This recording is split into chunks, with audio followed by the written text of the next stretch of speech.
¿Qué diferencia la arteriosclerosis de la aterosclerosis? La aterosclerosis y la arteriosclerosis son términos que muchas veces se utilizan de forma indistinta. Ambos se refieren al endurecimiento de los vasos sanguíneos con importantes consecuencias funcionales, pero sus causas y diferencias anatómicas son bastante claras. Cuando estos trastornos afectan arterias de vital importancia, como las coronarias o las cerebrales, pueden producirse eventos muchas veces mortales. Para prevenir esto, los médicos utilizan varios estudios complementarios para hacer el diagnóstico oportuno e indicar tratamiento lo antes posible. ¿Te interesa saber más sobre este tema? Sigue leyendo. ¿Cuál es la principal diferencia entre la arteriosclerosis y la aterosclerosis? A la hora de diferenciar ambos términos, es necesario conocer algunos aspectos básicos de anatomía e histología. Los vasos sanguíneos se diferencian en arteriales y venosos, en función del tipo de sangre que llevan en su interior. A su vez, los arteriales pueden subdividirse según su calibre en arterias, arteriolas y capilares. Por último, las arterias se clasifican en grandes, medianas y pequeñas. Además, la esclerosis, que proviene del griego skleros, se refiere al endurecimiento de cualquier órgano. A nivel microscópico, esto suele suceder por el aumento de tejido conectivo, el cual cumple funciones de sostén. Cuando se prolifera de forma anormal, da lugar a algunas patologías como la autoesclerosis, esclerodermia y esclerosis tuberosa. Cuando los vasos arteriales son los afectados, se habla de arteriosclerosis. Este término varía un poco de acuerdo al subtipo considerado. Así, por ejemplo, en el caso de la aorta se denomina aortoesclerosis, y en el de las arteriolas, arterioloesclerosis. Dicho esto, el término arteriosclerosis se suele utilizar para describir el endurecimiento de los vasos arteriales de gran y mediano calibre. Esta patología puede producirse en varias condiciones médicas. La más representativa es la ateroesclerosis, que es la consecuencia de la acumulación patológica de tejido graso y conectivo en las paredes de dichos vasos. Como verás más adelante, es el principal elemento patológico que condiciona los infartos de miocardio y la enfermedad cerebrovascular. Hay otros casos en los que existe arteriosclerosis sin aterosclerosis. Un ejemplo es la esclerosis de Monckeberg, en la que hay calcificación de la capa media de las arterias. Suele afectar a personas diabéticas e hipertensas, manifestándose, por lo general, en forma de úlceras cutáneas. En el año 2017 fue publicado, a través de la Revista Colombiana de Reumatología, un reporte de caso de esta rara enfermedad. Síntomas y causas. Cuando una arteria se endurece, se dificulta el flujo de sangre a través de ella. Esto se debe a que la flexibilidad de su pared es vital para contener y conducir bien este fluido. A su vez, la sangre arterial tiene oxígeno y nutrientes vitales para el adecuado funcionamiento de todos los órganos. La arteriosclerosis produce, en esencia, daños en los órganos irrigados por la arteria involucrada. Cuando la arteria es muy superficial, es posible detectar la normalidad al palpar el vaso endurecido. Esto no es muy común, ya que esta condición suele afectar a los vasos que irrigan a los órganos internos. El ejemplo más clásico es la aterosclerosis de las arterias coronarias. Estos pequeños vasos son las primeras ramas de la aorta y se encargan de irrigar el corazón. Cuando la obstrucción producida es considerable, puede que los síntomas se presenten en patrones bien definidos. El conjunto de signos y síntomas que caracterizan a esta enfermedad se ha caracterizado con el término de síndrome coronario agudo. En casos extremos, podría llegar a producirse un infarto. Angina de pecho, principal manifestación en la aterosclerosis de las coronarias. Los pacientes pueden experimentar una sensación denominada angina.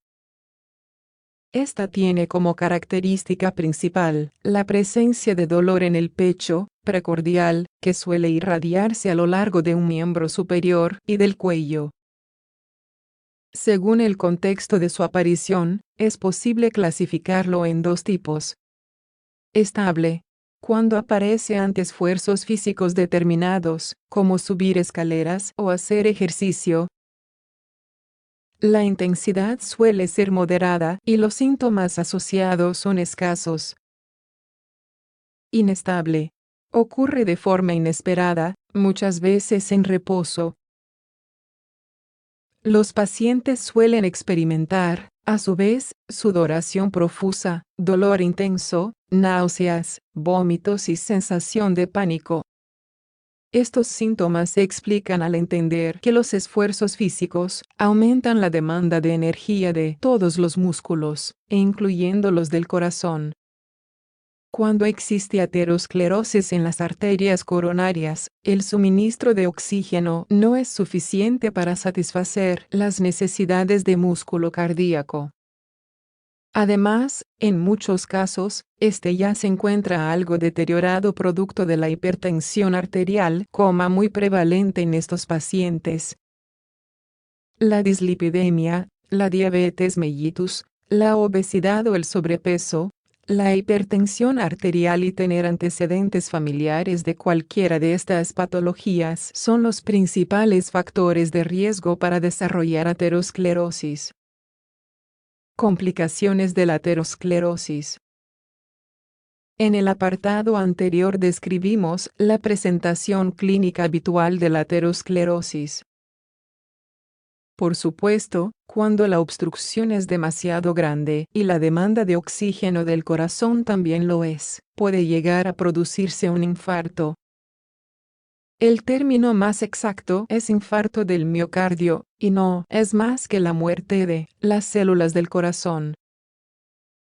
Las consecuencias dependerán tanto de las arterias coronarias involucradas como de la rapidez con la que se instaura el tratamiento, entre otros factores. Sin embargo, en caso de que el paciente sobreviva, por lo general el músculo implicado es reemplazado poco a poco por tejido conectivo o cicatricial. Por supuesto, este no puede contraerse ni ser estimulado por electricidad, por lo que es una zona muerta para el corazón. En algunos casos, esto pudiese producir un órgano insuficiente para los requerimientos del organismo. Esto es bastante frecuente en pacientes obesos y con enfermedades metabólicas, como la diabetes mellitus. Cuando sucede así, se desarrolla el síndrome de insuficiencia cardíaca, que a mediano plazo suele tener mal pronóstico. Aquí, la hinchazón de las extremidades, edema, fatiga y dificultad para respirar son los síntomas típicos. Eventos similares pueden ocurrir en otros órganos, como el cerebro. La anatomía de este órgano es muy particular, llamando la atención la existencia del polígono de Willis, una compleja red de arterias en la base del cerebro. Se piensa que está diseñada de tal manera para evitar la interrupción del flujo sanguíneo en caso de que alguno de estos vasos se obstruya. De todos modos, las arterias afectadas por la aterosclerosis son susceptibles de fragmentarse y desprender pequeños émbolos que pueden viajar por todo el sistema circulatorio. Cuando uno de ellos se aloja en el cerebro y no puede seguir circulando, suele producirse una enfermedad cerebrovascular. El síntoma más notable es la pérdida de capacidad motora en varias partes del cuerpo, pero depende mucho de la arteria afectada. Diagnóstico. Además de los aspectos clínicos, el médico podría solicitar algunos estudios complementarios para confirmar el diagnóstico y sugerir un tratamiento. A continuación, mencionamos los más frecuentes. Exámenes de laboratorio. El más solicitado es la química sanguínea. Esta incluye los principales lípidos en sangre, como colesterol y triglicéridos, y las correspondientes lipoproteínas, LDL, VLDL, HDL. Como están muy relacionadas a la formación de aterosclerosis, se suelen indicar medicamentos para disminuir su concentración, como la atorvastatina. Estudios de imagen. Cuando se afectan las arterias de los miembros, por lo general, los inferiores, el médico podría solicitar un ecosonograma Doppler. Esta técnica es sencilla, barata, no invasiva y carece de emisión de radiación. Gracias al efecto Doppler, es posible evidenciar el flujo de sangre a través de los vasos e identificar la presencia de obstrucción. La radiografía de tórax permite ver con facilidad aquellos casos en los que la aorta se encuentra calcificada. Además, se suele solicitar para evidenciar el grado de crecimiento del corazón, sobre todo en aquellos pacientes con antecedente de insuficiencia cardíaca. La angiotomografía es uno de los estudios de elección para valorar la integridad de los vasos sanguíneos. Este consiste en la administración de una solución endovenosa, denominada contraste, que permite visualizar las estructuras con bastante claridad. De hecho, este último estudio se utiliza como una guía para la realización de intervenciones terapéuticas endovasculares. En esta, los médicos introducen catéteres para eliminar obstrucciones, en especial en algunos tipos de infartos y SV isquémicos. Estudios especiales en la aterosclerosis. Cuando se quiere valorar el efecto funcional de la aterosclerosis de las coronarias, el médico podría solicitar una prueba de esfuerzo. Como su nombre indica, consiste en que el paciente realice actividad física de intensidad creciente, como en una máquina para correr. En estos casos, se monitoriza a los pacientes de forma constante para evidenciar cambios electrocardiográficos correspondientes con manifestaciones clínicas de angina. Además, un simple electrocardiograma podría ayudar para evaluar los efectos de la aterosclerosis sobre el corazón.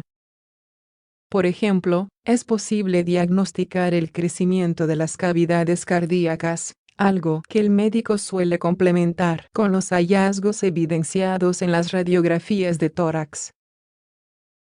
¿Qué debe quedar claro sobre la arteriosclerosis y la aterosclerosis? En definitiva, la aterosclerosis es un tipo de arteriosclerosis. De hecho, es la más conocida debido a las implicaciones hemodinámicas que suele provocar en algunas circunstancias. Hoy en día, representa un elemento patológico de importancia que explica muchos eventos cardiovasculares normales. Hay muchas maneras de prevenir la formación de placas de ateroma, destacando los cambios en el estilo de vida. ¿Cuándo acudir al médico? Los pacientes que sufran de obesidad, diabetes mellitus, hipertensión arterial o que tengan antecedentes familiares de patologías cardiovasculares deben tener control médico habitual, debido a la posibilidad de formar aterosclerosis con facilidad.